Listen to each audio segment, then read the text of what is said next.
Hello friends, welcome to mission IAS.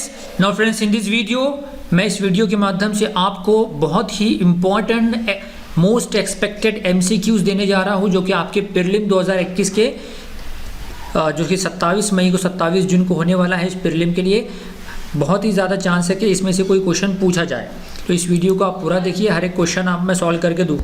So now take the first question. ये हमारे 360 pack का 145 number का question है, लेकिन आपकी वीडियो का फर्स्ट क्वेश्चन है। With reference to the Sardar Vallabh भाई Patel consider the following statement. एक स्टैच्यू ऑफ यूनिटी बनाया गया है, हो सकता है बहुत ज़्यादा चांस है कि सरदार वल्लभ भाई पटेल पे क्वेश्चन आ जाए। First statement, he was elected as the secretary of the Gujarat Sabha. Second, he was the president of Indian National Congress in the famous Lahore session 1929. Third, he was the chairman of the advisory committee on fundamental right, minorities, tribal and excluded areas in the Constituent Assembly. देखिए, आप यहाँ पे भी elimination method use कर सकते हो। अगर आपने सेकंड को एलिमिनेट कर दिया, क्योंकि Lahore session Indian national Congress का जो 1929 का सेशन था, that was presided by the Jawaharlal Nehru, not Vallabh भाई पटेल। तो सेकंड को आप एलिमिनेट करते हो। सेकंड देखो डी में है, वह ए में है, बी में, तो आंसर बचता है सी। 1 and 3 इज द राइट। तो इस तरीके से एलिमिनेशन मेथड का यूज़ करके ज़रा से आपको नॉलेज रहना चाहिए, तो आप राइट आंसर ट्रेस कर सकते हो, इवन आपको नहीं भी पता है, राइट। तो इस कोरोना काल में आगे बढ़ने से पहले मैं आपको बता दूं कि अनअकैडमी लर्निंग ऐप के बारे में, है ना। इस कोरोना काल में आप घर बैठे आपका स्टडी कैसे बेहतर कर सकते हो, राइट।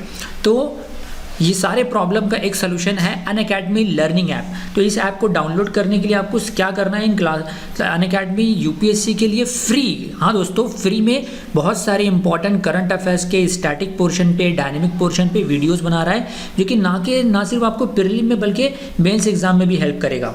तो इन क्लासेस को देखने के लिए अभी प्ले स्टोर से अनअकैडमी लर्निंग ऐप डाउनलोड करें, साइन अप कीजिए। उसके बाद साइन अप यानी कि आप मोबाइल नंबर, ईमेल के ज़रिए रजिस्टर कीजिए, और उसके बाद अपना गोल यूपीएससी डाउनलोड हो जाए तो यूपीएससी सीएसई सेलेक्ट करें उसमें गोल, क्योंकि अनअकैडमी कई विषय के लिए, कई एग्जाम के लिए वीडियोस बनाता है। तो उसमें से आपको यूपीएससी सीएसई यानी कि सिविल सर्विस एग्ज़ाम सेलेक्ट करना है, और साथ ही साथ फिर साइन अप हो जाए तो डिस्क्रिप्शन में एक लिंक दी हुई है, वो उस लिंक पे क्लिक करके आप ये जो मैं ओपन करा हुआ ये पीडीएफ आपको मिल जाएगा।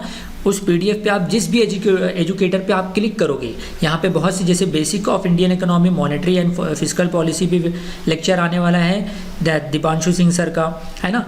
अनुज गर्ग सर बनाएंगे इंडियन फ्रीडम स्ट्रगल, जो कि mains general studies paper first में जो पूछा जाता है और प्रीलिम में पूछा जाएगा, उस पर ये आपको काम आ सकता है ये वीडियो। और उसके बाद वेंकटेश सर आपका करंट अफेयर्स का वीडियो हर रात में लेते हैं 11 बजे। इनका करंट अफेयर्स दी हिंदू न्यूज़ एनालिसिस पे वीडियो रहता है। तो इन वीडियो को बस आपको बस क्लिक करना है, जो भी एजुकेटर को आप देखना चाहते हो उन पर क्लिक करना है, तो उनका वीडियो लाइव आपको मिल जाएगा, जो भी उनका फिक्स टाइम होगा। जनरली मोस्टली एजुकेटर रात में वीडियो अपलोड करते हैं और ये लाइव लेक्चर देते हैं। वहाँ पर आप अपना कोई भी प्रॉब्लम उनसे पूछ भी सकते हो, राइट। वहाँ पर आपको जगह पे सॉल्व करके देंगे। So begin your journey with Unacademy, let's crack UPSC in a easy way, जहाँ पर आपको अनअकैडमी लर्निंग ऐप पे ना सिर्फ फ्री लाइव क्लासेस मिलेगी बल्कि टेस्ट भी मिलेगी, ये भी फ्री ऑफ कॉस्ट रहेगा। To unlock the plus experience for free and start learning. आपने सुना होगा अनअकैडमी चार्ज भी करते हैं, लेकिन ये जो चीज़ मैं बता रहा हूँ ये सारी क्लासेस और टेस्ट सीरीज फ्री में है। ये फ्री में तभी आपको मिलेगी तब आप sign up referral code use करेंगे। यहाँ पर आप रेफरल कोड दिखाई दे रहा है ना, MIYT10 MIYT10, ये रेफरल कोड आपको डालना है, तो आप फ्री एक्सेस करोगे हर एक क्लास। सो ये क्वेश्चन का आंसर एलिमिनेशन मेथड के जरिए हमने लाया सी, because Lahore session was presided by Pandit Jawaharlal Nehru. Second question, consider the following statement regarding the Committee on Government Assurance. It examined the assurance promises undertaking given by members of the Parliament from time to time. It consists of the 30 members, out of which the 20 members are from the Lok Sabha and 10 from the Raj Sabha. Third, on the dissolution of the Lok Sabha, all pending assurance that are to be examined by the committee lapse. तीनों ही statement wrong है friends. इसलिए UPSC का जो Indian polity का जो book है, one of the जिसे Indian polity का बाइबल भी कहते हैं, जिसका नाम है लक्ष्मीकांत का बुक, उसमें आप जो पार्लियामेंट चैप्टर है ना उसको तो आप रट लो। उसमें से पार्लियामेंट चैप्टर में से कम 4 से 5 क्वेश्चन तो हर साल पूछे जाते हैं इंडियन पॉलिटी प्रीलिम एग्जाम में, इंडियन पॉलिटी सेक्शन से प्रीलिम एग्जाम में।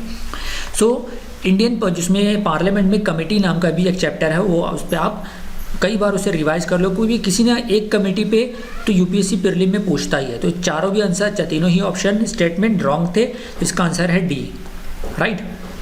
आप ये वीडियो पॉज करके पूरा एक्सप्लेनेशन पढ़ सकते हो। Next question, recently was the Swayatt in news, it is an initiative to promote the startup on government e market place, GEM सुना होगा, तो ये इसका आंसर ए है। Swayatt is in news to promote the startup on the government e market place. अब government e market place क्या है? ये गवर्नमेंट ई मार्केट प्लेस एक गवर्नमेंट का ई कॉमर्स साइट है जहाँ पर आप अपनी चीज़ें बेच सकते हो, right. Next question, very very important, recently अभी इंडिया ने RCEP को छोड़ दिया। Till 2019 India was a member of the RCEP, लेकिन इन 2020 the India was away, left the RCEP। जैसे हम व्हाट्सएप ग्रुप को लेफ्ट करते हैं, तो इंडिया ने RCEP को लेफ्ट कर दिया। Which of the following are the members of the RCEP? ये पुराना क्वेश्चन है, इसलिए इसमें इंडिया था, लेकिन अभी इंडिया नहीं है, राइट। इंडिया भी नहीं है, पाकिस्तान भी नहीं है, चाइना है, साउथ कोरिया है, ऑस्ट्रेलिया है। तो इसका अभी इसका अगर पुराने के हिसाब से अगर इसका आंसर देखा जाए टिल 2019, तो इसका आंसर आएगा 1B 1 2 4 5, लेकिन अब इंडिया भी निकल चुका है, तो इसका आंसर आएगा सिर्फ 145, right. You can see the present member of the RCEP. RCEP stand for the 10 ASEAN member plus 6 members. 10 ASEAN के मेंबर और 6, वो 6 कौन से हैं? चाइना, इंडिया, यानी इंडिया के ऊपर के 3, इंडिया के नीचे के 2। ऊपर के मतलब जापान, चाइना ऊपर है इंडिया के, नीचे जापान, चाइना, साउथ कोरिया ऊपर है, और ऑस्ट्रेलिया, न्यूजीलैंड नीचे है, राइट। तो टोटल 6 मेंबर, लेकिन अब इंडिया भी क्विट कर गया है RCEP से। Next, which of the following are the member of the East Asia summit? तो ईस्ट एशिया समिट में सारे के सारे ईस्ट एशिया में इंडिया भी मेंबर है, तो सारे के सारे 1 2 5 1 2 3 4 5 मेंबर्स है, तो इसका आंसर है डी।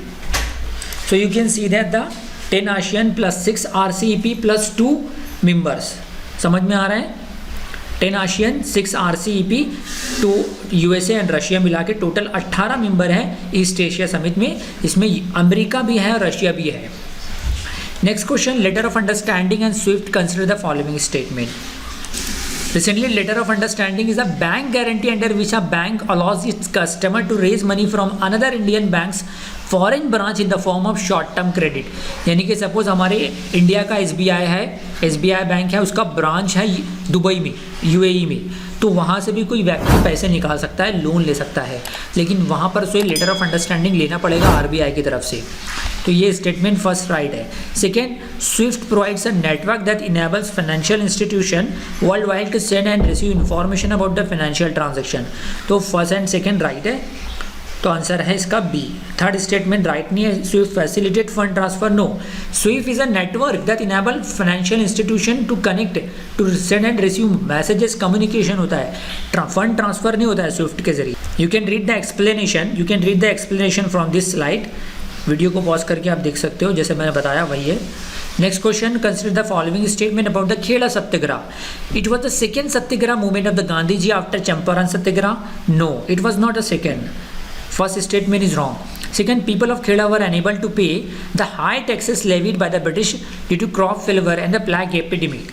Yes, खेड़ा का जो सत्याग्रह हुआ था, एहतजाज हुआ था, प्रोटेस्ट हुआ था, बिकॉज उनसे ज़्यादा टैक्सेस लिए जा रहे थे, तो इसलिए सेकेंड स्टेटमेंट राइट है, answer is B. You can read from here.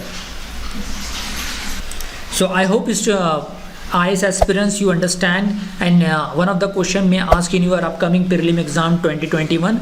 So अगर आपको पसंद नहीं तो इसे ज़्यादा से ज़्यादा लाइक कीजिए, शेयर करना ना भूले, and subscribe our channel Mission IAS to make your difficult task into easy one.